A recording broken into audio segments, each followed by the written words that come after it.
Quais os principais, você já falou um pouquinho disso, aspectos externos, ambiente, que dificultam a aprendizagem? Então, como a gente comentou aqui, as questões familiares são muito importantes, né? Essa questão do ambiente familiar. Como assim, um ambiente de briga? Como é que é um ambiente familiar ruim? Nós não estamos julgando moralmente ninguém aqui.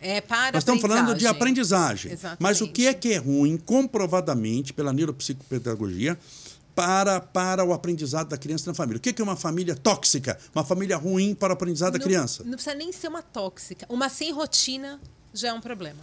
A criança não tem horário para dormir. A criança vai para a escola com pouquíssimas horas de sono, já é um grande problema.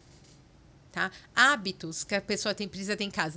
Não tem hábito de leitura, não tem hábito de incentivar, não tem hábito de sentar para jogar um pouquinho. Quer dizer, o dia tem 24 horas, mas a gente não consegue tirar 10 minutos para brincar, para sentar aquela criança, entender, ouvir o dia dela na escola como foi. E a criança ama brincar com os pais. Nossa, ama! demais. Se você brincar uma vez, ama. É mais importante que ir para a Disney. A alegria dela... Ouvir a criança, senta ali. Eu sempre falo, o dormir, né? Tem muita criança que tem bastante dificuldade para dormir. E aí, quem não dorme, não aprende. Tá? Não tem como você não dormir e ir para uma aula. Você chega ali, você pensa em tudo, tentando manter seu olho aberto, mas você não consegue focar, né? Ter o foco. Então, criar hábitos de leitura com o filho, sabe? 5 minutinhos, lê um livro, faz uma prece, conversa com ele, de acordo com as suas características da sua família, mas adapte para a criança aquele momento. Isso é muito importante. Brigas, né? Uma criança que teve um pai e uma mãe brigando em casa, saiu de casa, o pai está batendo na mãe, ou, sei lá, xingando a mãe, uma mãe chorando, a criança não consegue ter concentração para aprender. Tá, porque ela fica abalada psicologicamente com aquilo. Exatamente. Então, o pai não sabe onde está o pai não voltou, enfim, né? Tem crianças que vivem numa família hostil, uma família que a criança não pode falar, não pode contar, tem medo da reação do pai. Isso é prejudica. Péssimo. Eu falo da reação do pai, mas da mãe também, né? Sim. Ali dos seus responsáveis. Isso é muito ruim. Uma criança que não tem uma alimentação adequada, ela vai ter dificuldade do aprender, e a gente vê isso muito. Eu que trabalhei a minha vida inteira na rede pública, né? A gente percebe muito disso. E ali a gente tem que sanar primeiro aquela questão para depois a criança aprender. Então, hoje eu sempre digo, né?